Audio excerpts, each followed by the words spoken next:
Olha. 150 milhões de acessos no YouTube. Olha aí, Bel. Não é pra qualquer um.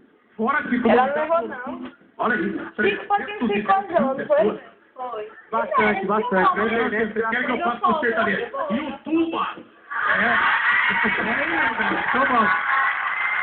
Porque tem YouTube e tem YouTube. A galera gosta aqui. Mas afinal, mostra que você tem um público bem amplo. Graças a Deus, Paulo. Acho que até pelo fato de eu ter 19 anos, a gente tem visto no nosso show criançada. Galera dos 5 aninhos até os 50 tá indo nos nossos shows, até os 60. Então é muita gente. A gente tá alcançando aí todo tipo de público. Não só pela questão da sua educação, da sua personalidade, você parece ter muita consciência. Você parece que a hora que entrou nessa carreira, você estava bem avisado das coisas boas e coisas ruins. Tava bem avisado.